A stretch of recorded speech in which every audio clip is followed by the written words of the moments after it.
ابو بکر صدیق رضی الله تعالی چې کله بادشاہ شو ماسپخین پورې ناستو د خلکو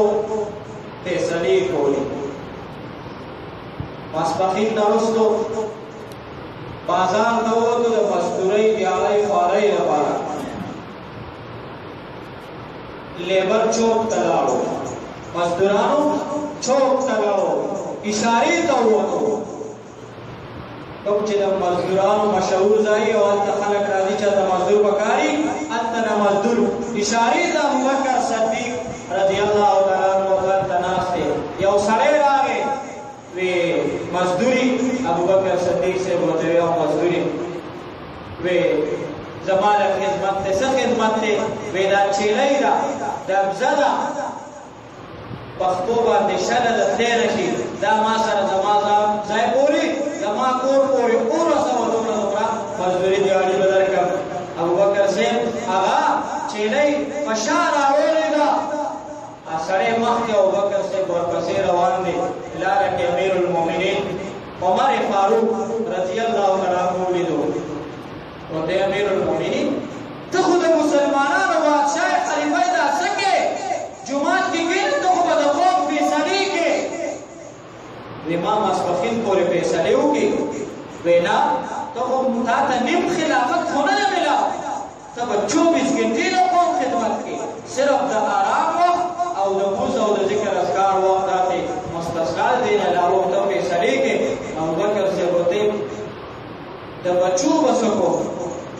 بچو دپاره به څه چل کوم بچي به مې څه خوري نو عمر صاحب ورته ویل تا ته مونږ بیت المال نه وظیفه تنخواه مقرروو ابوبکر صاحب ورته ویل ښه تنخواه چې مقرروئ نو صبر وکئ ما ته لږ مهلت راکئ زه اول په مدینه کې تحقیق کوم چې په مدینه کې د ټولو نه ادنا مزدور د ټولو نه کم دیاړي مال د ټولو نه کمه دیاړي څومره ده نو چې تحقیق یې وکړو شپږ ورځې د شپږ ورځې تحقیق نه هغه ته دا اندازه ولګېده چې د ټولو نه کمه دیاړي په مدینه کې دا 8 انې ده څومره 8 انې ده د ټولو نه کمه دیاړي ده نو ابوبکر صاحب وی زما دیاړي څومره شوه 8 انې وی زما دیاړي شوه چې څومره د مدینې یو کمزور ادنانه ادنیان دیاړي مال څومره دیاړي اخلي هغه دیاړي زما مقرر شوه نو د بیت المال نه 8 انې دا مقرر شوې 2 کاله چې تېر شو دا شپږ میاشتې چې تېرې شوې نو بیبي ورته وایي امیر المؤمنین کله چې بادشاه نه وي د بادشاهۍ نه مخکې موږ به کله چاول پخوله کله به م زرده پخوله کله به م غوښه پخوله کله به م حلوا پخوله او د کله نه چې بادشاه شوی خواږه م په سترګو نه دي لیدلي ابوبکر صاحب ورته ویل زما تنخواه زما دیاړي دومره ده چې د دې ګنجایش پکې نشته نو بیبي چلو کو شپږ میاشتې پورې یوه پیسه مې د روزانه دیاړۍ نه دا مې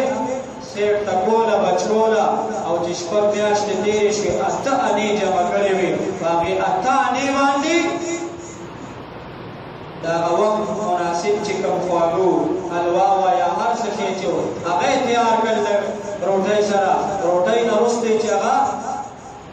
خواږه پیش کړل نو ابوبکر صاحب تپوس وکړو